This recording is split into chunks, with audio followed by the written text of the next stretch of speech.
जब आप कथा में जाते हैं तो आप कोशिश करते हैं कि आपको 10-15 बात अच्छी लगी है। मनवा तो चाहूं दिसी फिरे, ये तो सुमिरन ना कोई मुझे मेरा बचपन लौटा दे। 10 मिनट बाद आई लव यू लिख दिया, उससे थोड़ा बचिए। टू बी वेरी ऑनेस्ट, मैं बिल्कुल नर्वस नहीं थी। थोड़ी सी सांसारिक दुनिया है, क्या आप उसे मिस करती हैं? एक समय था यही कथा के लिए मुझे क्रिटिसाइज किया जाता था। तेरे दर पर आने से पहले मैं बड़ा कमजोर होता हूँ, मगर तेरी दहलीज को छूते ही मैं कुछ और होता हूँ। ये जो प्रभु का आशीर्वाद है अपनी वाणी के जरिए हम तक पहुंचा रही हैं। हमारे साथ हैं भारत की प्रसिद्ध कथावाचिका, spiritual orator and motivational speaker Jaya Kishori ji. बहुत बहुत स्वागत है आपका। Thank you so much. और 2023 की इससे बेहतरीन शुरुआत नहीं हो सकती थी कि आप कपशप विद कार्तिक के नए साल के पहले एपिसोड का हिस्सा बनी है। सो बहुत बहुत आपको नववर्ष की शुभकामनाएं। आपको भी बहुत बहुत शुभकामनाएं and thank you so much मुझे इतने स्पेशल एपिसोड में बुलाने के लिए। सबसे पहले मैं आपसे जानना चाहता हूँ कि जब नए साल की बात आती है, न्यू ईयर की बात आती है, रेजोल्यूशंस की बात आती है, जो हमारे यंगस्टर्स हैं वो फुलफिल नहीं कर पाते, वो जनवरी के 15 तारीख आते आते भूल जाते हैं।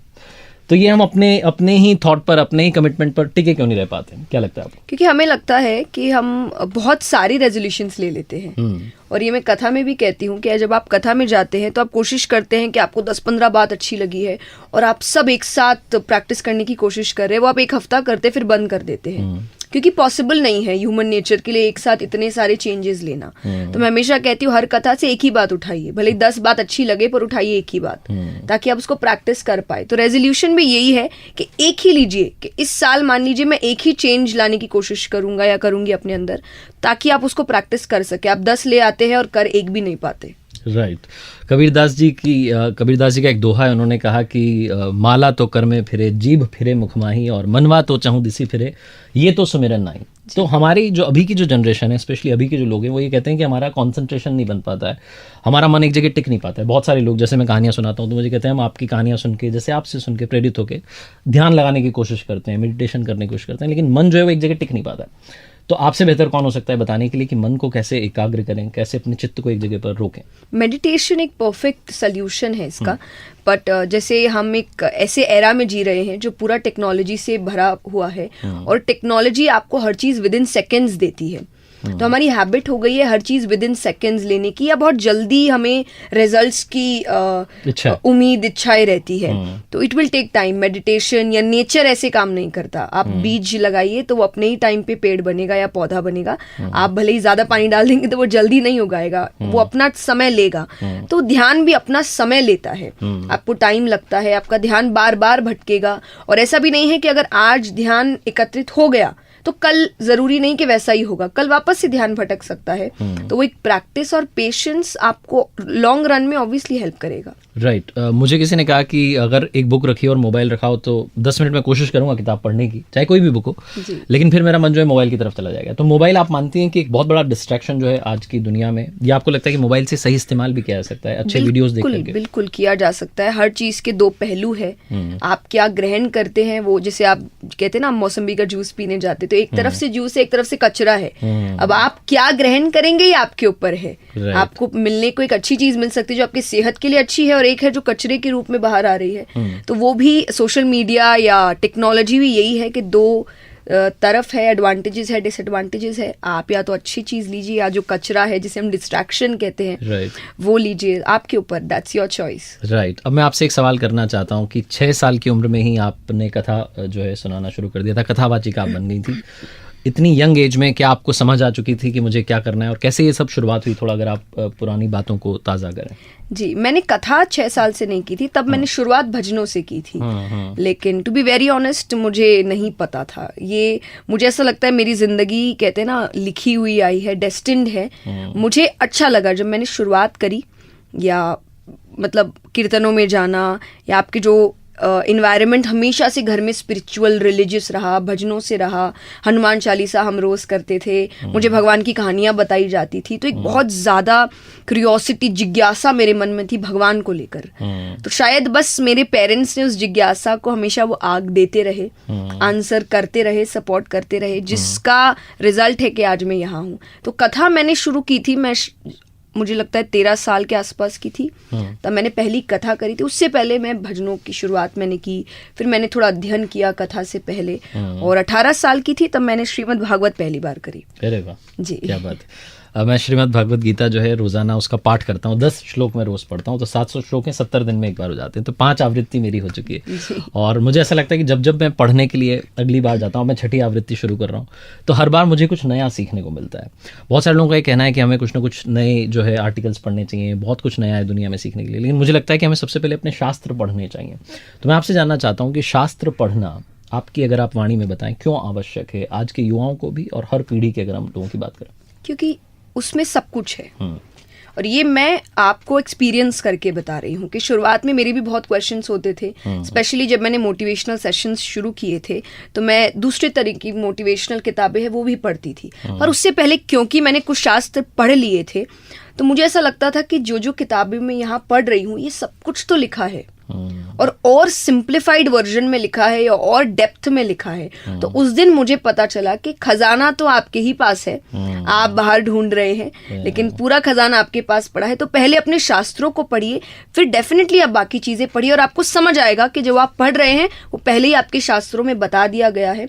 और धर्म, देखिए मुझे ऐसा लगता है कि धर्म पूजा पाठ नहीं है। आपके स्क्रिप्चर्स आपको पूजा पाठ कैसे करना है वो ज्यादातर नहीं बताते, जीवन कैसे जीना है समझाते हैं। गीता जी में भी यही बताया गया है कि लाइफ कैसे जीना है, माइंडसेट कैसा होना चाहिए। तो एक्चुअली शास्त्र आपको जीवन जीना सिखाते हैं। आज के जो युवा हैं उनके बारे में थोड़ी मैं बात करता हूँ कि वो सुनना पसंद नहीं करते हैं, वो बोलना पसंद करते हैं, अपनी बात कहते हैं निकल लेते हैं, तो एक कम्युनिकेशन गैप जो है वो आता चला जाता है। पेरेंट्स को कहते हैं मैं हमें सब पता है, आपको बताने की जरूरत नहीं है। ये जो कम्युनिकेशन गैप आ रहा है इसको आप कैसे समझती हैं कि फिल हो सकता है? ये तो देखिए हमारे शास्त्रों में लिखा गया है कि कलयुग में, जैसे आपने बात की, श्रीमद् भागवत एक पुराण है और श्रीमद् भगवत गीता। हाँ। तो भागवत में जब भागवत की शुरुआत हुई थी तो जो पूरा टॉपिक आता है कि वेद व्यास जी कह रहे हैं कि मैंने इतने शास्त्र वेद लिख दिए पर शांति नहीं मिल रही है, ऐसा लग रहा है कुछ बच गया है, कलयुग वाले ये सब होने के बाद भी कुछ कर नहीं पाएंगे। तो नारद जी ने कहा था कि इसीलिए क्योंकि आपने अभी तक जो लिखा उसमें ज्ञान को बहुत ज्यादा महत्व दिया और ज्ञान सुनने वाले कलयुग में नहीं होंगे। तो ये एक्चुअली एक टॉपिक है, सुनना बंद हो जाएगा कलयुग में कि लोग ज्ञान नहीं लेना चाहते। आप किसी को एक ज्ञान की बात बताइए, वो 4 और बताएगा कि भाई हम तुमसे ज्यादा ज्ञानी है। तो ये खत्म हो रहा है। तो ये तो लिखा ही गया है कि ऐसा होगा, पर इसीलिए कोशिश की गई है श्रीमद् भागवत को कहानियों से समझाने की कि आप उनको कुछ कहानियां इंटरेस्टिंग बनाइए। तो पेरेंट्स से भी यही कोशिश रहती है कि आप बच्चों को, अब वो समय गया कि आप ये बोल सके कि ये नहीं करना और वो मान जाएगा, उसको एक लॉजिकल रीजन चाहिए कि क्यों नहीं करना, मुझे बताओ। और कई बार वो नहीं होता पेरेंट्स के पास, कि कई पेरेंट्स ही खुद है जिन्होंने शास्त्र नहीं पढ़े हैं। तो बच्चे जब अपनी जिज्ञासा लेकर भी आते हैं तो आपके पास वो आंसर नहीं है, तो अब बच्चे ने सुनना बंद कर दिया कि मुझे लॉजिकल आंसर तो मिल नहीं रहा, बस मुझे बताया जा रहा है ये नहीं करना, वो नहीं करना, ऐसा नहीं करना, वैसा नहीं करना, तो उसने सुनना बंद कर दिया है। तो शायद मुझे ऐसा लगता है आज का यूथ जिज्ञासु है, वो जानना चाहता है चीजें पर उसको मिल नहीं रहा जवाब, तो अब उसने शायद वो दरवाजा बंद कर दिया है। तो कोशिश करिए रीजनिंग देकर वो दरवाजा जिज्ञासा का फिर खोलिए। राइट। और आप जो है वो कोशिश कर रही हैं, आप अपने इंटरेस्टिंग तरीके से लोगों तक वो सारी बातें पहुंचा रही हैं जो पहुंचनी चाहिए थी। जैसा आपने बोला कि उसमें एक एंगल उसका होना चाहिए, इंटरेस्ट का होना चाहिए, कहानियों का होना चाहिए, उसके जरिए हम ज्ञान को भी पहुंचा सकते हैं। एक टर्म बड़ी सुनने को मिलती है आजकल, बड़े सारे एक तो स्पीकर्स हैं और वो सारे के सारे एक टर्म यूज करते हैं, स्पिरिचुअलिटी, जिसे अध्यात्म कहा जाता है। आपके शब्दों में अगर आप बताएं अध्यात्म क्या है? अध्यात्म बहुत ही सिंपल चीज है अगर आप शुरुआती दौर से उसको प्रैक्टिस करने के बारे में सोचें। और मैं ये हर जगह कहती हूँ कि अगर एक डॉक्टर अपना काम अच्छे से कर रहे हैं, ईमानदारी से कर रहे हैं, उनका इंटेंशन, पहला इंटेंशन है कि मुझे जो मेरे मरीज है उनका ध्यान अच्छे से रखना है, ये डॉक्टर स्पिरिचुअल है। ये अगर एक टीचर जिनका इंटेंशन है मुझे बच्चों को शिक्षा देनी है, पहला इंटेंशन ही ये है कि मुझे बच्चों को शिक्षा देनी है, आगे की जो पीढ़ी आ रही है वो शिक्षित होनी चाहिए, ईमानदारी से अपना काम कर रहे हैं, ये टीचर स्पिरिचुअल है। तो स्पिरिचुअलिटी इज कि पहला आप ईमानदारी से अपना काम कर रहे हैं, आपका इंटेंशन एक हायर वर्जन है कि आप अपने बारे में नहीं, पहले ये सोच रहे हैं कि मेरे काम से बाकियों को कैसे फायदा होगा। तो आपका पहला इंटेंशन ही दूसरों का भला है। डेफिनेटली दूसरा इंटेंशन आपका भला हो जाएगा, चिंता मत करिए। ये कहते हैं ना कि अच्छे काम का फल वाली चीज है कि वो आएगा ही, ऐसा करोगे तो ये होगा ही। तो अगर आप किसी और का भला सोच रहे हैं आपका भला होगा ही। तो बस इतनी दो सोच भी अगर आपने, आप ईमानदार है और आपका इंटेंशन अच्छा है, आप स्पिरिचुअल है। राइट। अब मैं आपसे एक चीज़ और जानना चाहता हूँ। आपने एक इंटरव्यू में कहा कि ऑन टाइम होना बहुत ज़रूरी है। आजकल ये भी देखा जाता है कि लोग जो हैं थोड़ा सा टाइम को कैजुअल लेने लगे हैं और सबके पास में एक लाइन हो गई कि आई एम सो बिजी, मैं बिजी था तो मैं याद नहीं कर पाया। मुझे लगता है एक तो समस्या ये भी है शायद कि हमें ऐसा लगता है कि वो मुझे याद नहीं करता तो मैं क्यों याद करूँ। तो ये जो हमारा अहंकार है भी काफ़ी बड़ा हो गया। उसके बारे में बाद में बात करते हैं। ऑन टाइम के बारे में अगर आप पहले थोड़ा बताना चाहें कि ऑन टाइम रहना क्यों ज़रूरी है जीवन में। क्योंकि मुझे मेरे पापा ने बचपन से एक चीज़ सिखाई थी कि अगर तुम समय को बर्बाद करोगी तो एक दिन आएगा जब समय तुम्हें बर्बाद कर देगा। ये समय का खेल है। तो मुझे हमेशा से ऐसा लगता है कि समय बहुत मायने रखता है। Time is money, time is valuable. ये घूम के नहीं आता। बाकी सब चीज़ घूम के आ सकती है पर ये समय कभी घूम के नहीं आता। मैंने कल ही एक्चुअली शायद अपने पेज पे पोस्ट किया था, मैं रास्ते से कहीं जा रही थी और मुझे कहीं पर मेला दिखा था और मैंने कहा था कोई मुझे मेरा बचपन लौटा दो। पर मुझे पता है कि वो कभी नहीं हो सकता, कि वो समय आपका कभी वापस नहीं आएगा। तो जरूरी है कि आप उस समय को बर्बाद मत करिए। सबसे जरूरी है कि आप समय पर जो जरूरी है उस काम को करिए और तब आप देखिए वो काम आपको डबल इफेक्ट्स घुमा कर देगा। लेकिन अगर आप समय को, जैसा मैंने कहा, बर्बाद करते हैं तो आगे जाके समय भी अपना बदला आपसे लेगा कि तुमने मुझे बर्बाद किया था, अब तुम्हें जरूरत है मेरी तो मैं नहीं आऊंगा। राइट। अब मैं आपसे जानना चाह रहा हूँ, आज की दुनिया में क्या लगता है आपको, रिश्ते कमजोर क्यों होते जा रहे हैं? पेशेंस, आई थिंक पेशेंस और सुनने की कैपेसिटी नहीं है। दूसरे के पर्सपेक्टिव को समझने की कैपेसिटी नहीं है। जैसा आपने अभी अहंकार की बात कही कि मैं, मेरा सब कुछ बहुत ज्यादा हो गया है। और कहीं ना कहीं हम सेल्फ लव तो सीख रहे हैं पर सेल्फ लव को जब आप एक एक्सट्रीम लेवल तक ले जाते हैं तो वो सेल्फिश हो जाता है। वो नहीं करना है। आपको ये सोचना है कि मेरा मेंटल पीस अच्छे से रहे, मैं मेंटली स्टेबल रहूं, ये अच्छी बात है। पर मैं इतनी ज्यादा अपने आप में पागल हो जाऊं कि मैं दूसरे के मेंटल पीस को खराब कर दूं, ये सेल्फ लव नहीं होता। तो कहीं ना कहीं हम मेरे ऑब्सेशन में बहुत ज्यादा चले गए, इस वजह से वो रिश्ता टिक नहीं रहा। तो आपको जरूरत है पहला तो पेशेंस, और पेशेंस स्टार्टिंग से, कि जल्दी से किसी रिश्ते में जाइए भी मत जब तक आप पूरे श्योर नहीं है। अभी हम अच्छाई देखकर आपको लगता है सब सही है चलो रिश्ता बन जाता है या शादी भी हो जाती है। देन जब आप एक साथ रहने लगते हैं, आप एक दूसरे को समझने लगते हैं, फिर आप कहते हैं अरे नहीं ये साइड तो अलग ही है। कि कई बार आप देखेंगे कि शायद कुछ समय बाद आपको पता चला तो ये साइड आप पहले देख लेते। और जरूरी नहीं है कि आपको ये साइड अपने अकॉर्डिंग ही देखना है। मैं हमेशा कहती हूँ कि इंसान दूसरों को कैसे ट्रीट कर रहा है ये भी एक बहुत बड़ा तरीका होता है। आप ये मत सोचिए मेरे साथ तो अच्छा है, वो अभी है। अगर वो दूसरे के साथ अच्छा नहीं है, कुछ समय बाद वो आपके साथ भी अच्छा नहीं होगा। तो उस बिहेवियर को समझने की कोशिश करिए और सोच समझ के फैसला लीजिए। तो वो जो आपने हाय लिखा उसके बाद 10 मिनट बाद आई लव यू लिख दिया, उससे थोड़ा बचिए। कहने का सार ये है कि थोड़ा सा आप समय दीजिए रिश्तों को, तब शायद वो और मजबूत होंगे, क्योंकि नींव मजबूत हो जाएगी। आपसे मैं जानना चाहता हूँ कि जो यंगस्टर्स अगर मान लीजिए कोई स्पिरिचुअलिटी की दुनिया में आना चाहता है, उसे लगता है कि मुझे भी अध्यात्म की तरफ जाना चाहिए, आप उन्हें क्या सजेस्ट करेंगे? बिल्कुल जाइए और शुरुआत पढ़ने से करिए या शुरुआत अच्छे इंटेंशन से करिए। कि जैसा मैंने कहा कि मैं हमेशा एक बात कहती हूँ कि ये मत सोचिए लोग क्या कहेंगे, कि सबसे बड़ा रोग क्या कहेंगे लोग। भूल जाइए, इस पूरे टॉपिक को भूल जाइए। मुझे मतलब ही नहीं है लोग क्या कहेंगे। अपने हर काम में ये सोचिए वो क्या कहेगा। बस इतना अगर आप ये शुरुआत भी करेंगे ना, आप खुद देखेंगे आपके जो काम है, आपके जो आइडियाज है वो कितने अलग लेवल पे जाने लगे हैं। क्योंकि देखिए अगर आप भगवान को सोच के कोई काम करें, आप जल्दी से गलत काम तो नहीं करेंगे, आप अपने आप ही डर जाएंगे कि यहाँ हिसाब होना हो वहां होगा। तो बस एक बार शुरुआत इससे ही करिए कि वो क्या सोचेगा मेरे हर काम में। और अगर आपको लग रहा है कि नहीं उसको अच्छा लगेगा, काम करो। कोई और मना कर रहा है, क्रिटिसाइज कर रहा है, कोई लेना देना नहीं। ये क्रिटिसिज्म आगे जाके अप्रिसिएशन बन जाएगा अगर आप अच्छे से काम कर रहे हैं। और दूसरा, जरूर जाइए, बहुत अच्छी बात है। क्योंकि टू बी वेरी ऑनेस्ट, आपकी जिंदगी के जितने प्रॉब्लम्स है, जितने इश्यूज है, जितने ऑब्स्टिकल्स है, उन सब का एक ही सोल्यूशन है, स्पिरिचुअलिटी। अगर आप उस तरफ जाते हैं तो सारे जो शंकाएं हैं, सारी शंकाओं का समाधान हो जाएगा। एक चीज़ और मैं आपसे अब जानना चाहता हूँ कि आपने जब अपनी पहली कथा की थी, घर वालों का कितना सपोर्ट रहा था? क्योंकि घर वालों के सपोर्ट के बिना मुझे नहीं लगता कि कोई हम अचीव कर पाते हैं। मैं अपनी कहानियों में कहता हूँ कि ऊपर वाले के आशीर्वाद के साथ, अपनी मेहनत और अपने परिवार के प्यार के साथ कर दिखाओ को, जैसा कि दुनिया करना चाहे आपके जैसा। तो मुझे लगता है कि 3 तत्व सक्सेस के बहुत इंपॉर्टेंट है। आपको आप अपने परिवार के अगर सहयोग की बात करें और पहली कथा की जो आपकी मेमोरी है, तो आपने पहली कथा सुनाई थी कि आप नर्वस थी। जैसे मुझे याद है मैं पहली बार स्टेज पर गया था, थोड़ा सा मैं काँप रहा था।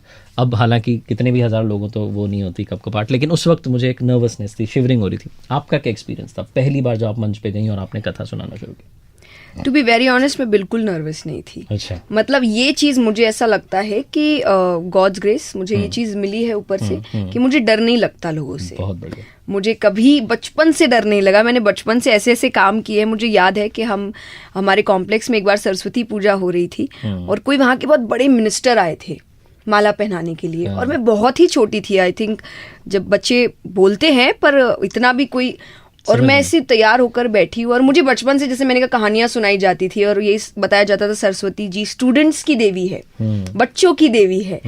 और वो माला पहनाने लग रही है और पता नहीं अचानक से मैंने बोला कि ये आपका काम नहीं है, ये स्टूडेंट्स का काम है। और ये I still have that picture कि वो फिर मुझे गोद में उठा रहे हैं और मैंने माला पहनाई है। लेकिन सिर्फ उस बात की वजह से कि मुझे उस वक्त डर नहीं लगा कि वो मिनिस्टर है या वो कोई भी है, तो शायद ये चीज मेरे अंदर कभी नहीं। पर हाँ, मुझे ये याद है और मुझे बहुत हंसी आती है आज ये बात जान के कि मैं तैयार हो रही थी और उससे पहले शायद मुझे रेस्टरूम यूज करना था और तब तक बाहर ऑडियंस आके बैठ रही थी धीरे धीरे। और आपको पता नहीं, क्योंकि आपने कथा अभी तक की नहीं है, कि लोग आपसे क्या उम्मीद रखते, कथाकार से क्या उम्मीद रखते। और 13 साल की बच्ची को ऐसे भी कुछ समझ नहीं होती। तो मैं जैसे जा रही थी और मुझे याद है कि मैं एक बच्चे की तरह खेलते हुए जा रही हूँ और फिर मुझे पीछे से लोगों के हंसने की आवाज आ रही कि तो बहुत छोटी है, ये क्या करेगी कथा। और मुझे आज याद आता है कि मैंने उसको इंटरेस्ट के साथ किया था कि मेरे लिए तो खेल है, मुझे तो भगवान की बात अच्छी लगती है, मुझे क्यों डरना है, मैं थोड़ी किसी और के लिए कर रही हूँ, मुझे तो ये बात अच्छी लग रही है और मैंने कर दी। आज मैं देखती हूँ कि वो बचपना कहीं ना कहीं जरूर खत्म हो गया है कि आप सोचते हैं कि नहीं ये बात कह सकते हैं या ये बात हो सकता है कंट्रोवर्सी, पर बचपने में मुझे ऐसा लगता है वो सबसे बेस्ट टाइम था कि मैंने जो भी किया था खेल में किया था। और जो कृष्ण की बहुत बड़ी सीख है कि लीला इसीलिए कही जाती है, प्ले है। उन्होंने पूरी जिंदगी खेल की तरह, वो युद्ध भी खेल की तरह जिए और बंसी भी खेल की तरह बजाए उन्होंने। राइट। और बचपन तो बहुत प्यारा था कि हम कंकड़ पत्थर लाते थे, ऐसा लगता था हीरे लेके आ गए। तो आपने वो याद जो है अपनी ताज़ा कर ली। अब मैं आपसे जानना चाहता हूँ कि इस लाइफ में रह करके जो अब आप लाइफ जी रही हैं, कथावाचिका आप बन चुकी हैं, स्पिरिचुअल ओरेटर हैं, क्या आप उस लाइफ को मिस करती हैं कि मान लीजिए अगर आप ये नहीं बनी होती तो आप कहीं कॉर्पोरेट वर्ल्ड में होती, किसी सरकारी नौकरी में होती, किसी बड़े पद पर होती, क्या आप वो जो दुनिया है, जो थोड़ी सी सांसारिक दुनिया है, क्या आप उसे मिस करती हैं? अपने फ्रेंड्स को देखती होंगी स्कूल टाइम के कि भाई ये तो वहाँ पर है, ये वहाँ पर है, ऐसा कभी थॉट आता है? नहीं, टू बी वेरी ऑनेस्ट मुझे आई डोंट थिंक सो। अब ऐसा लगता है कि मुझे वैसे कोई भी फील्ड में जाना था, मेरा फील्ड यही था जहाँ पर मुझे एक्सप्रेस करना अच्छा लगता है। तो हो सकता है कि फील्ड कोई और होता, पर काम यही चीज घूम फिर के आते जहाँ मुझे एक्सप्रेस करना अच्छा लगता है, बातें बताना अच्छा लगता है। और एक मुझे हमेशा से था कि मुझे लोगों के अंदर कोई चेंज लाना है, चाहे वो छोटी सी बात से हो। तो शायद मुझे लगता है मैं कहीं ना कहीं इसी किसी फील्ड में होती। और टू बी वेरी ऑनेस्ट, जैसा आपने कहा सांसारिक, मैं भी एक सांसारिक जीवन ही जीती हूँ, इसलिए मैं हमेशा कहती हूँ कि मैं एक बहुत सिंपल लड़की हूँ जिसके दोस्त हैं, जो दोस्तों के साथ भी समय बिताती है, फैमिली है, सब कुछ, और आगे जाके अपनी फैमिली भी होगी। हाँ, एक चीज आप बोल सकते हैं कि जो एक प्राइवेट लाइफ होती है जिसको मैं ओपनली जी सकूं, वो मैं जरूर मिस करती हूँ कि मैं ओपनली अपनी प्राइवेट लाइफ नहीं जी सकती, क्योंकि हर वक्त कोई ना कोई है जो मुझे देख रहा है या हो सकता है वो जजमेंट भी पास करे कि ऐसा नहीं वैसा नहीं। तो वो मेरे लिए थोड़ा कि रास्ते में खड़े हो के आप पुचका या गोलगप्पे खा लो, ये मेरे लिए थोड़ा पॉसिबल नहीं है। तो ये जरूर मैं मिस करती हूँ। राइट। अभी आपने एक टर्म यूज की, जजमेंटल हो जाती है सोसाइटी, और हमारे यहाँ पर तो बहुत दिक्कत है कि हमें अपने अलावा बाकी सबको जज करना है। हमें ऐसा लगता है कि मेरे अंदर तो कोई कमी नहीं है, मुझे सिर्फ दूसरों पर जो है जजमेंट जो है पास करना है। तो ये जो हम दूसरों के मामले में जज बन जाते हैं और अपने मामले में सबसे अच्छे वकील बन जाते हैं, इस पर आपका क्या मानना है? इस पर मैं कहूंगी कि आप ये दोहा अपनी जिंदगी में उतारिए कि बुरा जो देखन मैं चला, बुरा ना मिलिया कोई, जो दिल खोजा अपना, मुझसे बुरा ना कोई। तो ये इंसान, और शायद मुझे ऐसा लगता है कि ये इंसान ना ये दोहा उतारता भी है अपनी लाइफ में, पर जब उसको समझ में आता है कि मुझसे बुरा ना कोई, तो उसको लगता है बड़ी बड़ी मेहनत का काम है ये तो भाई। अपनी बुराइयां निकालना क्या करे, तो आसान काम क्या हो सकता है, दूसरे की बुराई निकालो। या आप, मैं एक और एग्जाम्पल देती हूँ कि मान लीजिए कोई उन्हीं के साथ का है जो उनसे आगे जा चुका है, तो उसको लगता है भाई अब यहाँ जाना तो बड़ी मेहनत का काम है, तो क्या करे, तो बोले उसको ही नीचे लाते हैं। तो ये एक इंटेंशन हो गया है हर वक्त लोगों का कि आप मीन मेक निकालिए। और मैं कहती हूँ कि आप ध्यान मत दीजिए ऐसी बातों में कि लोग तो भगवान को भी नहीं छोड़ते। जब वो उनको ही नहीं छोड़ा, उनके ही लोग कमियां निकाल रहे हैं कि कृष्ण ने ये किया या राम ने ये किया, तो हम और आप तो बहुत ही मामूली है, वो करेंगे ही। पर हमारा काम है इग्नोर करना। जैसा मैंने कहा कि कोई भी काम करो ये सोच के करो उसको कैसा लगेगा। और मैं ये अपने एक्सपीरियंस से कह रही हूँ, हूँ। मुझे शुरुआती दौर में कि आप मुझे जिस कथा के लिए अप्रिशिएट कर रहे हैं, आपने मुझे यहाँ बुलाया है, एक समय था यही कथा के लिए मुझे क्रिटिसाइज किया जाता था कि ये तो बड़ी सिंपल तरीके से बात है, ये तो कोई भी बोल लेगा, ये ऐसी कोई कथा करता है क्या। और आज मेरी तारीफ यही है कि तो बड़ी सिंपल तरीके से बात करते हैं, कि तो कोई भी समझ लेता है, कितनी अच्छी बात है। तो मुझे लगता है आप अपना काम करिए, आपका क्रिटिसिज्म ही आपका अप्रिसिएशन बनेगा। क्या बात है। और आपसे बातचीत करके, आपके बारे में थोड़ा और समझ के, वैसे तो हमने वीडियोस में आपको सुना देखा, लेकिन आज साक्षात मिलकर के मैं समझ पाया कि ना किसी से ईर्ष्या, ना किसी से होड़, इनकी अपनी मंजिल, इनकी अपनी दौड़, तो ये अपने उस रास्ते पर है और आगे चल रही है। जाते आते आपके साथ में एक छोटा सा रैपिड फायर कर लेते हैं। क्विकली मैं आपसे कुछ सवाल करता हूँ। पहला स्कूल कौन सा था आपका? Maheshwari girls school. एजुकेशन आपकी कहाँ तक हुई है? Graduation BCom. Very nice. पहली कथा आपने कहाँ, कौन से शहर में सुनाई? कोलकाता, श्याम बाबा के मंदिर। क्या बात है। चाइल्डहुड में क्या ड्रीम था, क्या बनना चाहती थी आप? मुझे पता ही नहीं, क्योंकि 6 साल की उम्र, मुझे तो 5-6 साल के बाद आप सोचना शुरू करते हैं, और मैं जब तक सोच पाती मैं ऑलरेडी बन चुकी थी, तो मुझे मौका ही नहीं मिला सोचने का। राइट, वो लिखा हुआ था पहले से। फेवरेट सॉन्ग नहीं पूछूंगा, फेवरेट भजन पूछूंगा। कौन सा भजन आपका ही गाया हुआ या कोई और किसी और का गाया हुआ? हम तुम्हारे हैं प्रभु जी। अरे वाह। कोई फैन मोमेंट जो आपको याद आता है कि वो एक लम्हा होता है ना, आपको लगता है कि ये तो बड़ा स्पेशल सा किसी फैन ने मेरे लिए, किसी भी प्रशंसक ने आपके लिए किया हो? मुझे ऐसा लगता है कि आए दिन मैं अभी, मुझे लगता है रिसेंटली हरदा में कार्यक्रम करने गई थी, और ये फैन मोमेंट कहिए या एक हक मोमेंट कहिए कि बहुत बहुत लोग हैं, लेकिन बीच में एक एकदम मिडिल एज दादी जी कहेंगे, और वो गाड़ी के सामने आके खड़ी हो गई, जैसे मान लीजिए कोई जाट नहीं है, और बोले मैं तो नहीं जाने दूंगी जब तक एक फोटो नहीं हो जाती। और हमें लग रहा है कि उनका प्यार भी है, पर कितना हक है कि वो गाड़ी के सामने आकर खड़ी हो गई। तो ये एक बहुत अजीब था। बाकी तो ऐसे कई लोग ने टैटूज बनाए हैं, तो ये भी एक होता है कि आप इतना कैसे किसी से प्यार कर सकते हैं। क्या बात है। लास्ट कॉल कैसे किया था आपने यहाँ आने से पहले? जय माता दी मम्मी। आपकी ड्रीम डेस्टिनेशन जहाँ आप घूमने जाना चाहती हैं, अभी तक नहीं गई हैं, इंडिया में अगर मैं बात करूँ? मैं घूमने तो नहीं कहूंगी, क्योंकि मुझे केदारनाथ जाने की बहुत इच्छा है जी। अभी तक मैं नहीं गई हूँ। और आखिरी में जाते आते, आपकी इंस्पिरेशन कौन है?